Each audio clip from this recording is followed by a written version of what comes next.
I am not evangelist, but tieniye. And when I can't send me a baby, a gun and quantity, sir. Okay. I'm going to condemn ya suffer. Yes. And you wanna, and will be as well as suffer. We evangelists, sir. Do lame. Prophet Jumanya with Juma. We a pastor, when you're prophet, do lame, me condemn will be. And then you do obi abebu na ten. Obi abebu ni die. Sofu bia kuntabuo ye mienu. Okay. Number 1, we juma we ye. Any wabrabo obebu ho ten. But say apostle, pastor, prophet, most of them they condemn the prophet. They don't know what they are saying. 80% eye nimdie na woni. Okay. Tieni o me say ade Nimdie. eye nimdie. Ana woni. Evangelist in Senkom, pastor in Senkom, teacher in Senkom, but only the prophets and not Senkom. I can't see Sumasem. What do you say? Okay. Ubia bebu na konta. No matter ubia bewu. Unsenebo. Titieniye. Ade ma Ghana for breya miensa. Number 1, Ghana for kanu kre. No cracker. Number 2, ahoya. And then number 3, any bre. The Amagana for a Munyakopon Sansa in you. Ahoya. Any bre. Yan cano crack. There be a gun and issue. Yes. But Unyamian canasa. Until Menusia, you sunya dear. We learn a good thing from the good people. Me did the jabba, the spiritual professor. Me did your problem. A come minime. Me ye bibi enye ye. Yare na ye chronic. And I'm a pay. Me did your problem. Me a come kwa the bria canipa problem. That is my policy.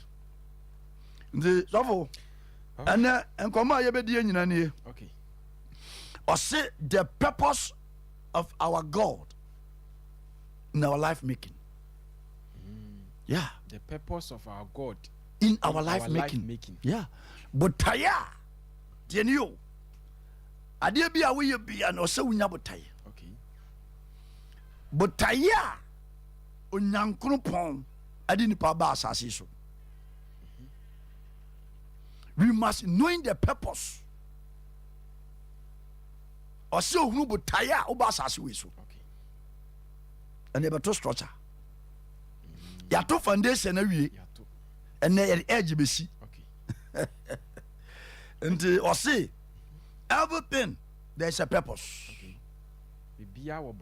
Yeah, everything there's a purpose. But don't say and it will be as well as suffer. Tenio usuban woni ye wabrabo be bu ho ten. Me see me phone lines. Because across South Africa, we preaching radio, TV, me phone lines.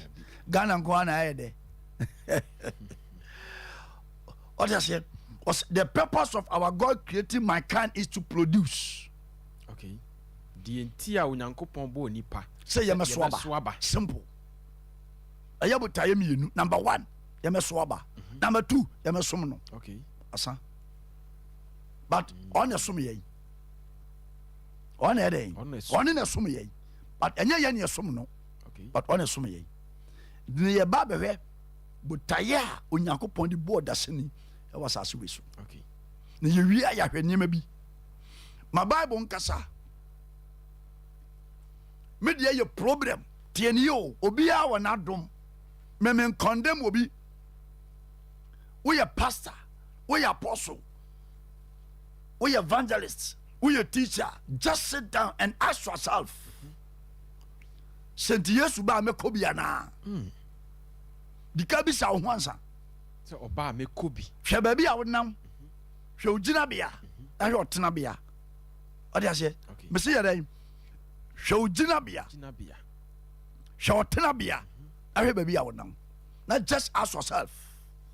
Sene asase wura ne ba meko bia na eye word so for yenko John chapter 15 ko Yohane ngoma na ti dunum achichemu edu nsia ko wase anyamo na mayi me was you did not choose me na me na mayi mo I the Lord have chosen na you me de mo masi wo se monko na monko so aba na mo aba no atena ho so what you say na biribiara mu bebisa no medin mu no wo de ama mo simple can be me did a jabba Dr. Alex Kwabena Jamfi me din no okay what John chapter 15 verse number 16 o say anyamo na mayi me o say anyamo ana moyi me na me na mayi mo o say me twaduampon me na mayi mo na me de mo asi wo se o say na me de mo asi wo se monko na monko so aba monko na monko eden monko so aba na mo aba ne nya den mo aba na atena ho na biribiara mo be sere agya no medin mu no o de ama mo wonderful papa yan wi ade bi wa o say our God created a mankind with a purpose. Okay. Nyame boni pa wo botai. Okay. Na botai edi kan se yenko so aba. Na ya ba ne nye den. Entena ho. Okay. E kwan ba ko a ye betimi aso aba. Eye number 1. Be John 15 verse 7. Mi se we bedi nkomo. Sha. Ye bedi nkomo. John 15:7 dey asem na. John chapter 15 verse number 7. Ko Ose samo tena mi mu. Ose samo tena mi mu. Na me nsam tena mu mu a. Mo be sere biribiara a mo pe. Na ebe ye ho ama mo. Papa, se Ghana ni betimi asoaba akosi awieye. Oda se ni betimi asoaba akosi awieye ya. The first thing ose nyame asem tena mu. Okay. Eno na be ma waso aba. Yeah. What you say? Ane be mo ere. Aso aba. Yeah. Was knowing the way that you can be produced. O se hunu kwan a be fa so aso aba no. Let God word be apt in you. Let God word be apt in you. Ma onyame asem ntena wo. Ntena wo mu. Because se nyame asem tena wo mu a ene na yi waten ade free nyama anya ho. Okay. Ha na hu o. Because se nyame asem ti wo mu a number 1 wonya na adafo. Se nyame asem ti wo mu a wonya osisifo. Okay.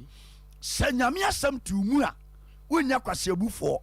Se nyame asem ti wo mu a wani mrade. Okay.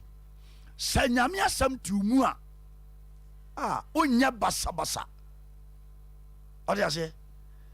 O say John 15:7 can be Yohane ngoma na ti dunum achichemu a eye nso no. O se samo tena mi mu. O se samo tena mi mu. Na me nsam tena mu mu a. Na me tweduampon me nsam. Mo be sere biribiara a mo pe. Na ebe ye ho ama mo. Ebe ye ho ama mo. But just ask yourself what is going on. Papa yen hwe niema mienu bi. Okay. Saadi we na edi ni panya pa o eye niema mienu.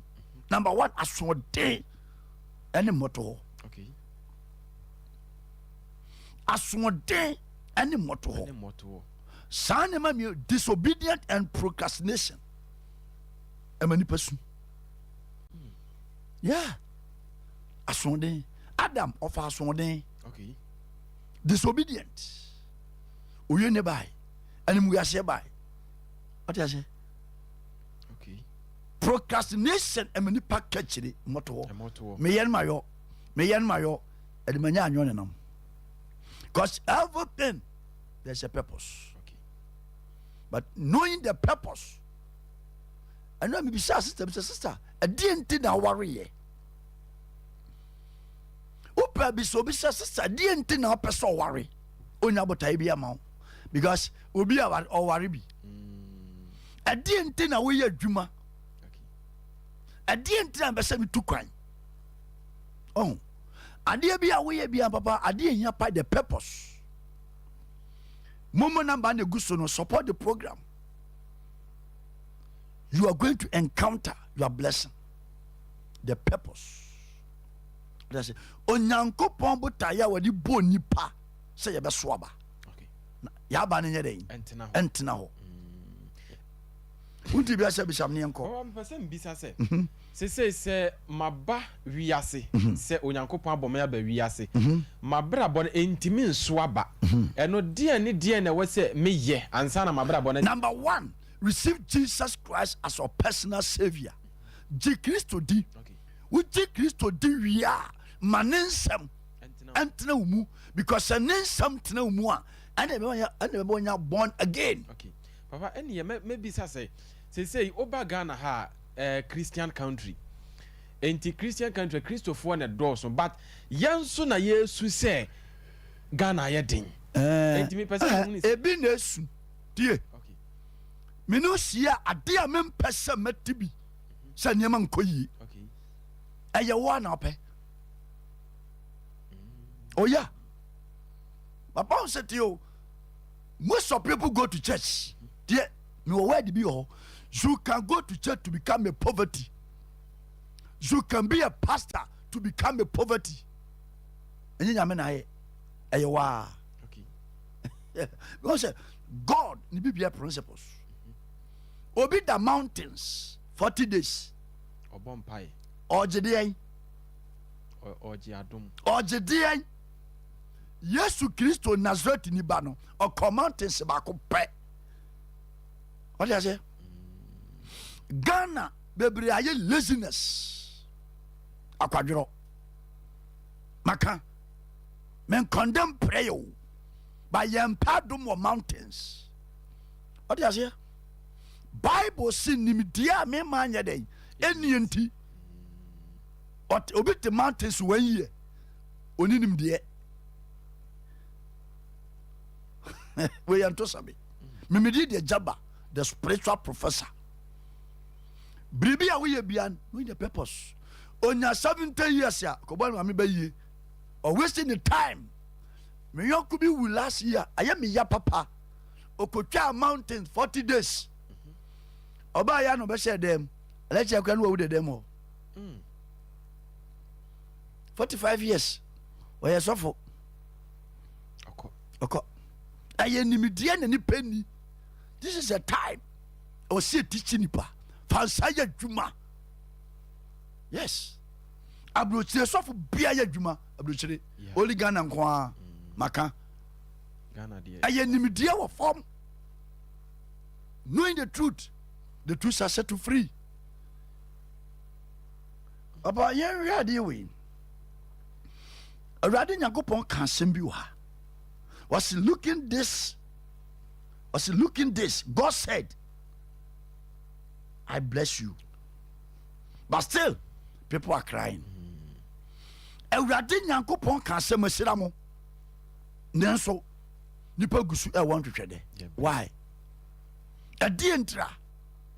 Eye niam miensa. Number 1, eye asonden. Okay. Enkoha if your neighbor. Adia nipa pe eya soden adia nipa pe eya moto ho procrastination sanya ma mienu wei emani pa bra bo kachi emani pa bra bo ye nwono asode mani pa bra bo ye bitterness. Okay.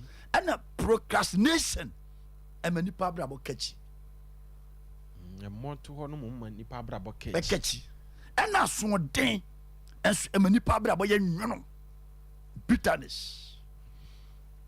Papa mama mi say we ya kasa memem ya wa asem bi se nyame mre ene mre pa enti no me yo gidi ni na me bom paye na me twen Awurade ani ma eno eye moto ho o twen Awurade ani mo kwan beso dabi o ede na wo twen ni mu adwuma ben. Okay. Enfie be na person worry prewe adwuma.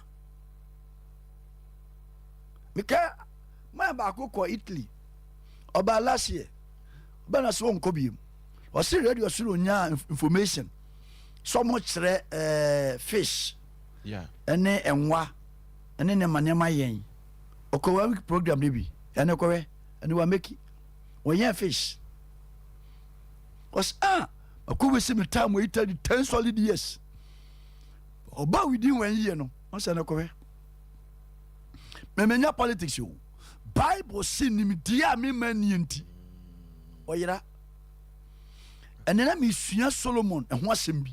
Solomon wohwɛ twere mu a ɔne nim nyansa paa. Ɔne ndi onya nyansa no it's a mystery. Ne ma anim sɛ judge for kɔpɛ wɔsi bia kɛseɛ. Ne ma anim sɛ judge for lawyers kɔ pension a no akɔfa wo. Ɔde waba ne hɔ. Yes. Utua oka. So no. Judge, lawyer, unya kɔ pension pɛ. Oba be fa wo. O sit down kɛseɛ. Obetua oka. Ons omonso wɔ nimdie wɔ nyansa. Na de sɛ da bi ada no. Baba, anadwemedi de jaba. Otina ye memeda is to present your case before God. Ade ma nipa bra boye nwono aya sonden. Nipa sonden. Nipa. Ade a we ye nyejai o ya te abre. La so eso ne na wia ode ne nsa be sane. Na so ne nsa so waka. What you say? Anadwe minim problem bi a wonemu. Trawadi bi sa ho sɛ ɛyɛ de na metom. Ɛyɛ de na mena tom. Obi kan na wamfa.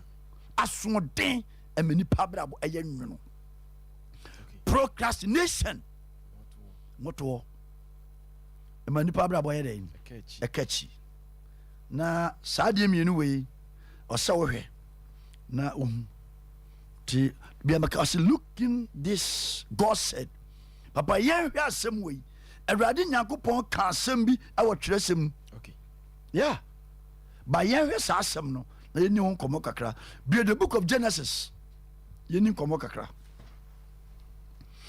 Genesis chapter number 1 verse number 28. Mahonya. As many people are crying. What there some no.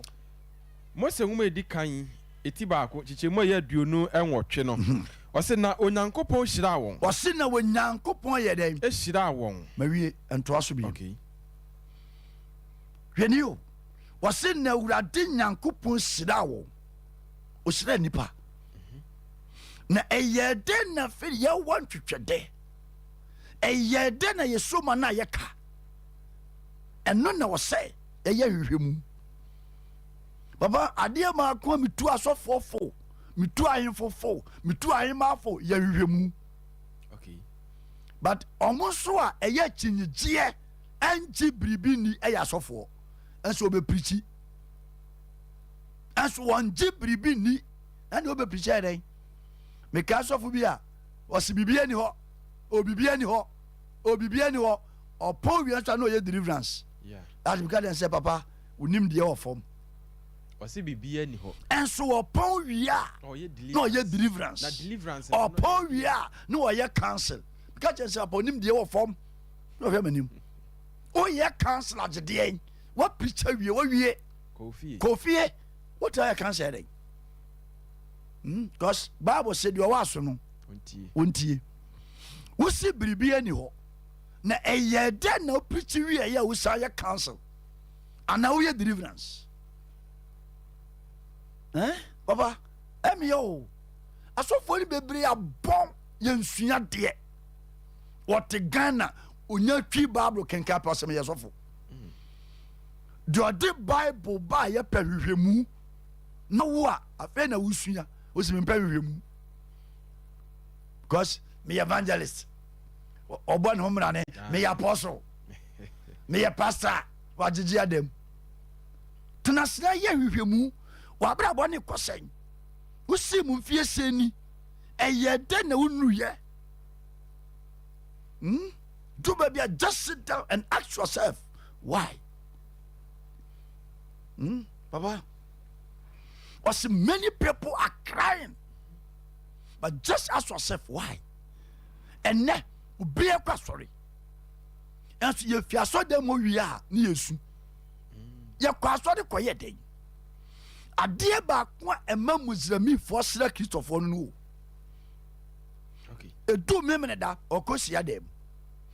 kwasiada oka hia mu ofi opie nso a no obo bubuo why why me did the jaba so fi achi kwa atwa so for pani a wotene kan aye Dr. Alex Kwabena Jamfida, spiritual professor jaba na enyumre wotene kan ochina aye counseling ochina me da Kumase Kronum Enuyam ochina aye to present your case before God. Adeɛ biara kyerɛw so, adeɛ biara wonti ase wa abrabom, abrabɔ na agye agu na wankasa hu ne sɛ baabi a waduru no ani da so asa no ɛno na papa se wɔkyena bɔ mmɔden na fa wo nsɛm nyinaa bra ne yɛmfa nkɔ Awurade anim ɛwɔ Kumase Kronum Enuyam baabi biara wɔ sɛ wo free Western North na ɛba wɔ baabi ani wɔ abua kwakwan so na wo ba baabi wɔ Sofolai wo si wɔ Sofolai bisa sɛ opɛ Kronum car ufa Kronum ka kire mate ana driver ni se ubesi wo Kronum Enuyam tie ni ye Kronum Enuyam usi wo Enuyam ho a junction no so awonsa nifa obo ni se mfutu kwa bi da wadi ko ta da gu su peda wani tenten so papa billboard kasia esi ho a ya tro so come and see asori di the Uniglory worship center unya duru apa hon 75 so bi obo se gata kasia da ho ya de covert agum ya de Enua bridge kitwa bi agu covert no so fasa bridge no so bo ni se ya bie black gate kasia honom na china papa etena na oni nyame ma edi ahia enu nti wo ba bia no bomode papa number ni go screen anim wo fa na wafrɛ papa ochina na oni papa edi ahia na Awurade ba fa no so na wo so wanya ogye ene fa hodie. Amen. Papa, entwazo. Papa, so for yen ade bi wo ha. We see when you are making life, try to go back into your family and looking what is going on. Okay. So wo bobre twa se wo twa wani hwe abusua ofiri mu. Yes. So Kristo di wia unwie you. Okay. And not na your team na say working towards it. Ye ho adwuma. E ho adwuma yen so no, this is how o ma mi fie o papa fie. Okay. Papa o ka se mi se o gi Kristo di wia unwie ye eno na wia Ghana so fo bebre. Okay. Eye den na member ti asori dem na dwumegu member ti awade ase na wade egu just as yourself why me kai papa Wednesday mama ba ko fi Tamale by from Tamale what say papa ma worry me mama ko 5 ni nyina so ye me ho de what's up because of sad nti me maye 8 oni mema num na wo nwotwe o wade bema bia at the age at least 4 years 3 years okay le be wona jana wade na won tenie ma bia se wo se wo hwe me last year e wo what for radio station nti on tenie ma bia se na so wow obe nka je mama embra ti o papa obi bob ti o bob bra hwanyema miensa e wo fie na ye ho dwuma. Okay. Number 1 the law. Embra. Number 2 the instructions. Na hihye in the spiritual. Embra ben the daw fie wo sunsumu. What ya study them, what mem ne da study them, what kwese da study them na wadi egu na dwuma egu. Papa efie bia na mra wom ana se wona anyi Kristo ni ye na mra wo fie. Efie bia mra wom. Ghana ye problem ni o magic Kristo di enti mawie. Papa se wanya ho dwuma. Menua e ka be menew. To ba ye no ye hwehwemu. De ni o is to inquire of the Lord. De ye hwehwemu no de da ni fie nyina se ye nye wo ba ho de wo fie ho. Ni sister Penny oti awade ase obe 50 years wow 5 yenye no ade na chidiba wow be 6 yenye no ade ni bra o gola be 8 unire on the defio but ono so de yenye no ade but ontime ntra wade ase o mre defio. Okay. And then about Genesis, and no, and I'm just saying, so we evangelists are condemn because we knew who Safwa, we knew Safwa, the beer, we are pastor be condemn members we are solid them in communion just ask yourself why what you are there saying no one day bedo timi akọ communion so for nka jisensem hunu papa me clear place awray emre da wo fie nie nemum jisem me clear wade ma wo but we yes ade ne de papa ade ma adifudwuma edepa ne say ukuta safo a okay what do you say yeah anu na sofo bi di nkomo we yes sofo you must hold your tools odifo or say unya tools box it's a mystery papa enti say mahunu se mabusua mu ade we ne di me so na mabaye ogidi ni me dia no medem paibo ne betu ana se beye den na matimi ayi me ho afiri papa mama nkyira wade ade ba ko ehunie de man hwehwemu ehunu no okay enoda yawada abrante ba ko se papa mene ma miensa na asesa wade ni nyina anya yi no some hear the costs so no ade bia we ye bia ntu anamon because we ntu anamon a kokotwa menem yamaji Kristo ni ensa nyamobo e wa abrabom no okay what you say yamaji Kristo ni emeye beggar no yamaji Kristo ni emeye adea eni kwase ye no the principles meme dey a problem adoma nyakopon de chem se nipa besere okay e wa abrabom papa yen hwe ade everybody knows there's accountability everybody knows there's a judgment okay unam lolu kwem na kuta mobile phone na ka bowa wo ye kwase a enya bonsam sister yi okunu oni de twempra obo dua na wu a wo ye kwase a what you say ababa wani okunu oni ne twempra oto ado na wu a wo ye kwase a enya bonsam na kum okay what you say anu de yesi konfa no cha sabia wo yare akwa yare sabia okay simple entina fie enke kansam bia wonim anasa bra me wo pesuma de enche enyame ya ena nyema nkoye afen yesi dan yeah afen ya tokas Ghana TV station anywhere Ghana and no be radio station a meka afen ye bie kane ane ase nyema nye no kane ane ase nyema ye no Ghana for to be in mountains and then about Daniela those who know their God bema prayer kwanchere prayer akwanchere obia nim se Kristo beba number 1 obia nim se adwaman enye obia nim se bone enye obia nim but wadum egu so baba asofo gu solid the members in Numegu. What are they doing?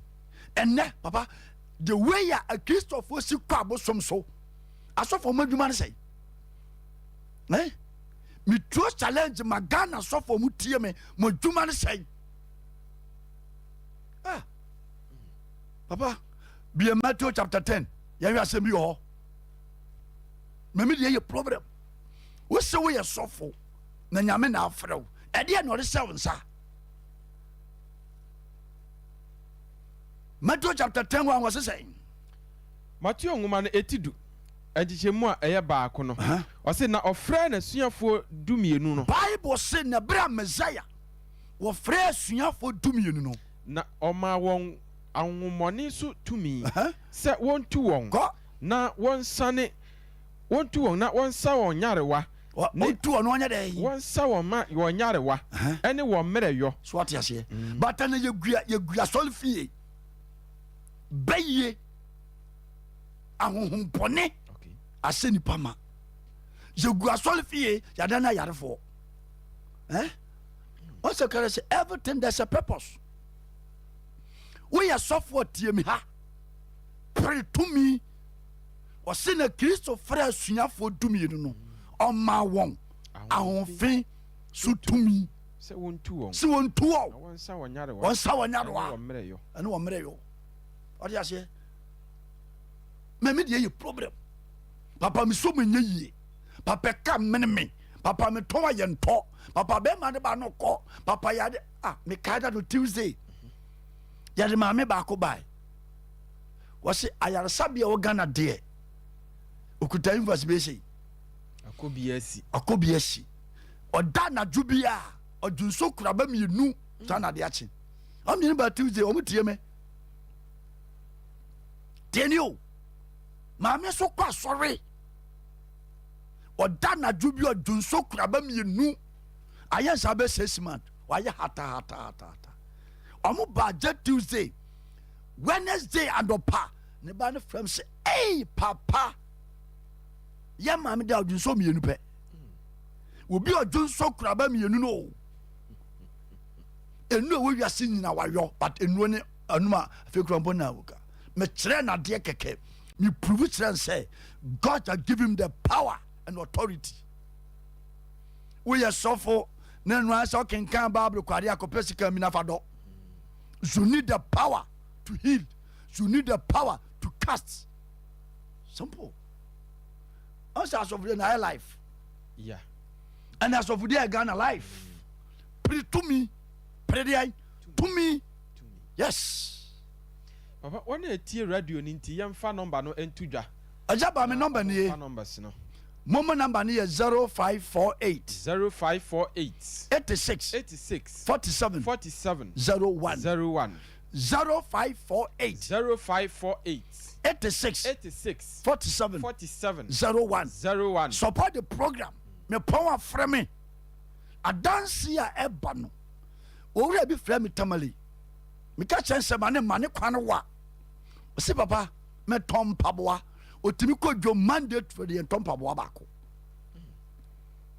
Last week was sending me 100 cities. Me kyɛn sɛ yade we. And then Friday, frɛ me nura ose papa every Monday ebe si nura ya to de be 10,000. Papa me dey your problem. E matena so the dem e me ye beggar. E ye ni wo masofo. Asofo adwuma ne sey. Eno de wo mo nka o.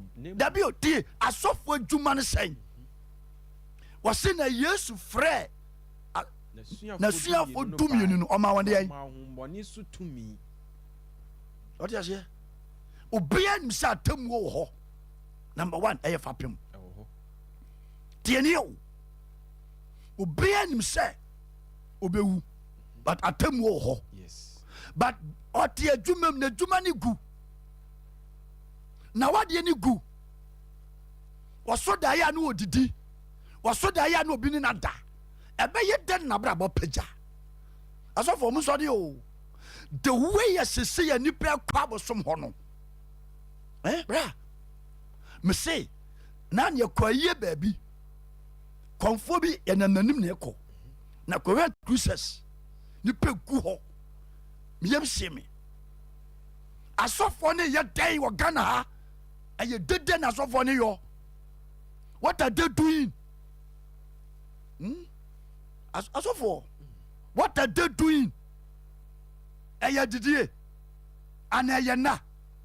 Ana ɛyɛ dɛn. Papa, empire so de ka meka say omo abom empire pa so ye Ghana Baba, Christo. mama ka no krenchero. Tie. Prayer without direction is zero. Ti no se yensua de. Okay. O se anya den. Yensua de. Yensua de. Prayer without direction is empty. What you say? So be je kuna enyem paibo. Wa wade egu a enyem paibo. Wadwuma egu a enyem paibo. Eye the direction. Eye de na dwuma ni gu. Adwuma wo ye eye na dwuma. Obi a wo na dwuma. Okay. this year mama nurse 425 agya nursing. Yeah, papa me say we ye bibi enye ye momo number nie. Okay. 0548 86 47 01. Papa me ba num nsa. Me ba onum wi. Papa me de to anu afa. Fa kwada ne bra me wo kumase kunonum enwiem. Me bie shop egu. Papa ma toka etete me bra na me hwade. Me ye driver ni. Me soka mani ache. Papa me ye mesini, me tru awura kadam awurade anka sa. Obi a wona adwuma. Me de ye problem.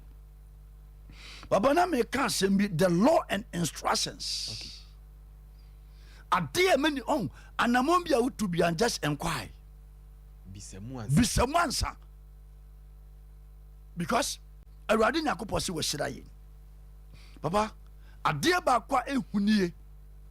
Every family there's a law and instructions. Abrante ba ko ba. O se papa. Masie mama ko miensa. Yeah. On bibia say the man was the elder. What you say? Nam se grace. De da ufie nie.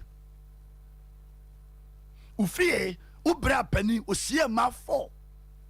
O papa osie ma miensa. Mo anya ho adwuma. Atena ho ama na to no. Ba ku su go deeper life. Papa yamba this you. Me say when you are making love, just sit down. Abrante ba ku ye jina di your minds.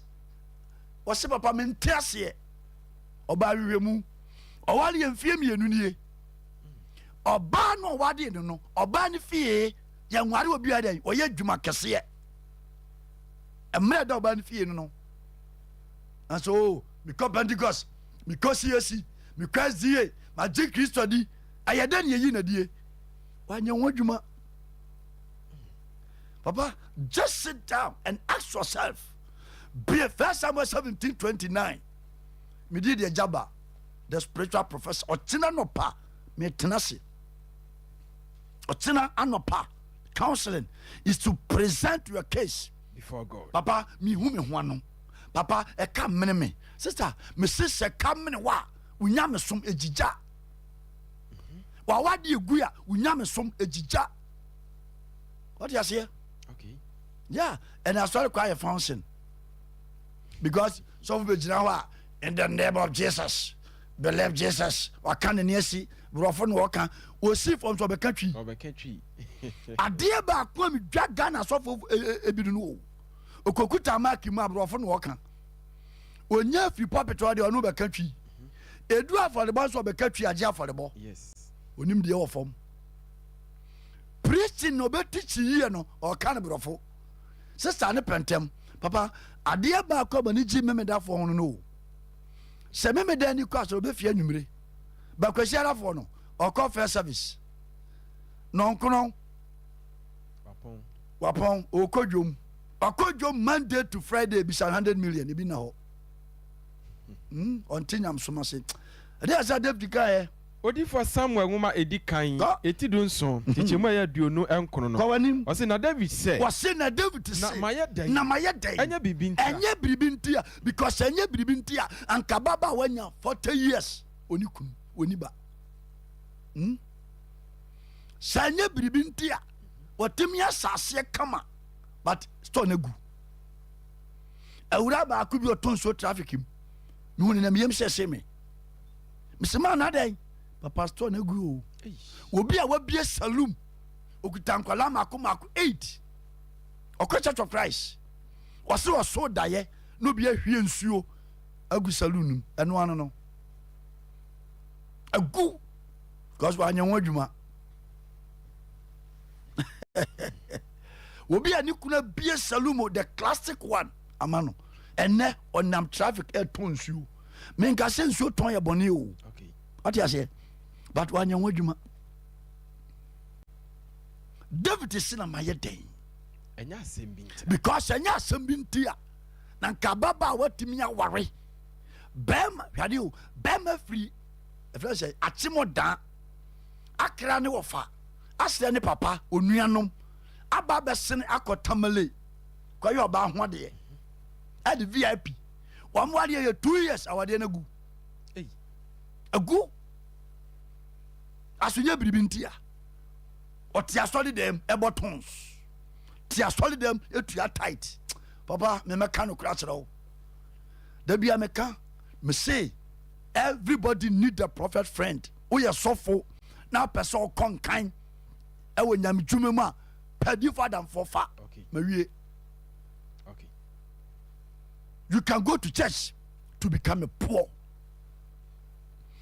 wobɔ bra na nsiw yi ama wo a woka asɛm baako pɛ ɛde ahyɛ no aka yɛmfa hwee ama wiase neɛfa yɛ so nyɛ dɛn saa nnipa no abraba nyɛ dɛn ɛnsi no yie ɛsiw yie di aka bɛhu ne sɛ yɛba wiase wodeɛ asɔfoɔ ɛgu Ghana ha wopa yɛnya announcement sɛ next month yɛpɛ asɔfoɔ 100 ɔma kɔ aburokyire bɛnipa bɛba hɔ bɛyɛ ntɔkwa nsɔ sɛ wawie yɛ mmerɛm tiɛni o asɔfoɔ sɛ wawie yɛ mmerɛm afei so ɔmo so tu kwan afei na ɔmo so si asɔre dan afei na bi tɔ kaa onim deɛ wɔ fam afei ne yɛdɛ yɛhyehyɛ glasses de bi papa ka kyerɛ nnipa sɛ sua nokorɛ ka number 2 atamu da deɛ obiam sɛ bɛba ɔte aseɛ but wote asase wei so no sɛ woammɔ ɔberɛ yi ankɔ ne yie gya korɔ no gya yɛsisie ma nipa ne ho ne gyinabea papa memɛka no kora kyerɛ wo na sister baako bɛ sɛ papa meyɛ adwuma a mepagyaa ne ɛkɔ fam hwɛ yɛm sɛ wura na wotɔn asomade wode maame bi ka 12 million fie miɛnsa ne wansi wɔ biem spoken word ano bi atɔ so go and apologize ebi a wohwɛ me wotie me agyaba numbers mamfa baako nka homa wo 0547 14 96 40 me deɛ yɛ problem papa me ba no dwonsɔ kɛtɛ so makyɛ nipa more than deɛ wɔ hɔ duro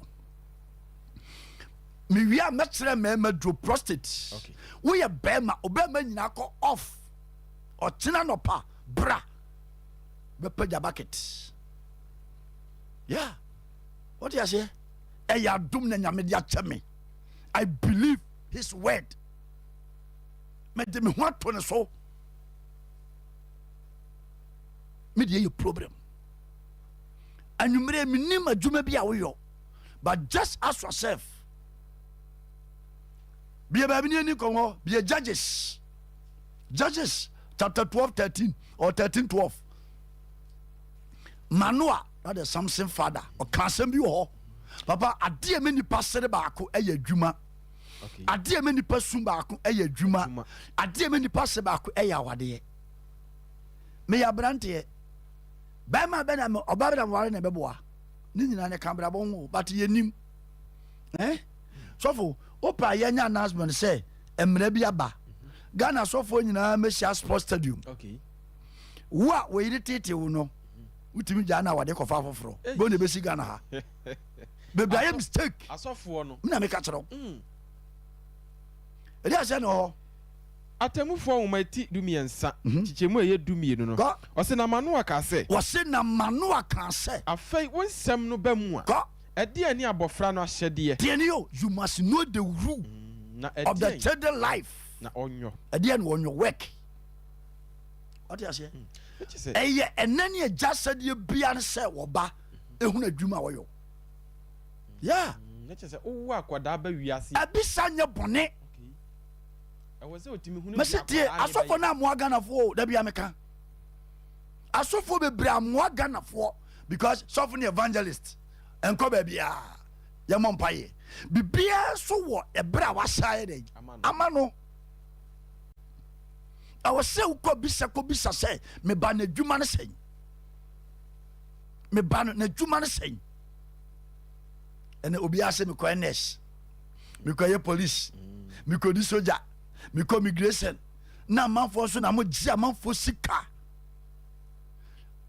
momo number no yɛ 0548 86 47 01 mɛpa kyɛ tia kwasiada hey ampaye bedwa yes papa ade ma nipa bre ba akuni be Matthew chapter 13:25 papa me de sunsuma adwuma na me yo tenafie wensa tenafie we kwasiansa wuwu a be sio nkwase wuo be ye wayiye kwase yie ya we ya baba wa onyima na sei we ya brante wo somo na ye ka awurade ankan sa da bi papa asase obi ankyene bo sofo bi ya bewu media obi anim sa kontabuo da ho obi anim sa boten ya brabo babi sa ho se eye de na madwuma ni gu eye de na meton aye nto eye den efia metimu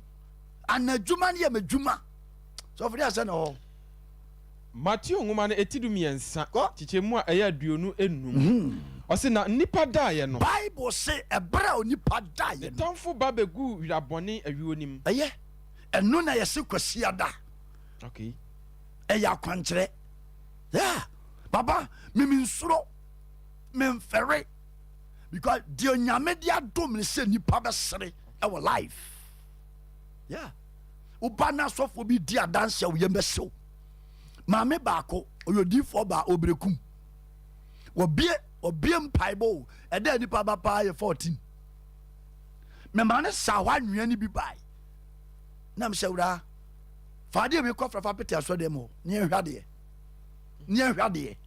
eno timi ka nipa 100 wonderful asole ye mi o ye gina ana obi aso ye sofo me se opa ma asofo 100 nsia so difo ni mu a nyame nkasa because onam na difo so ne kasa me dey a problem knowing the purpose who butayenti aba asase we so onyame de ba se be so aba na aba ne nye dey eye de na dwuma pagya ne kofo ene ni pesu eye den ana mi hu me ho ano abrante ba ko sifie mi ense ni nyina waton because emre wani fie say yensifie okay wonu so onim wasikuma sifie mako mi ensa ni nyina waton papa me we ye sofo hwewunti na ye ho adwuma okay yeah and now can Psalm 94 verse 16 na metam ne yaso me did a jabba me se otena nopa me tenasi kwasiada obianto votic baako pe fa wade bra oba mema wa bie so na ma prove a kire se nyame yodo wo se ebra nipa daaye no the tamfo ba begu wirabone ababone be na wagu ni wabra bom wagu ni wadwumem wagu ni wawade yem wote Pentecost dem wote Roman dem wote SDA dem na wawade yegu na wadwumegu tole asina Ghana yeden otena obi koto plot wo se Ghana yeden Monday ko airport ko hwe omo e kwa America ko ene Canada 1.5 billion Canada 1 billion to see any pe ko Canada this year over 10,000 over ka cham se Ghana yeden wa bra bo nyanti ayedin ama binum ka se Ghana yeden ama me afeda man for high dan and one room self contained 7,000 one year what to work park so Psalm 94 verse number 16 what's it saying what's it why no be sorry tieni awura han wo bisaw who arise for me why the best story abusuanim yes why the best story asafunim ko why the best story ne boyefo adi asi ama me na why no obegina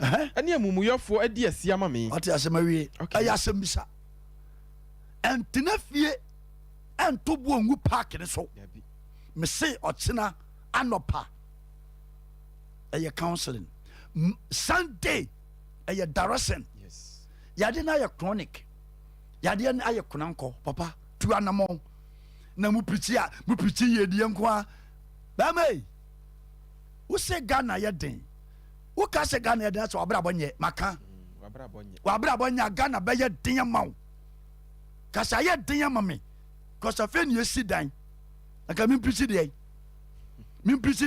sakra wadwen Yesu ba so fe na sofo ne toka Yesu ba fe na sofo so koto plot unyansa wo fom odi ase sunya de kasi nipa se bo kronkron bra we can die today odi ase afi na sof jesi asofo bi apeka yeah and sofo bi apela nkrusa mo so na mu preach say yesu ba mon kan crunch members and the land increase 4 billion members nso nya adwuma nyo baba ka we sofo a gentle unya ope bia now dem tieni o we sofo a unya renot bia now dem unya sofo a tieni o enne ka sa ne bo den na sofo pato o mo so piti members say yesu ba ye wa wie ye mirim afi na sofo so pe flat ato masa ya na bra ba nko yie me did the jabba the spiritual professor Monday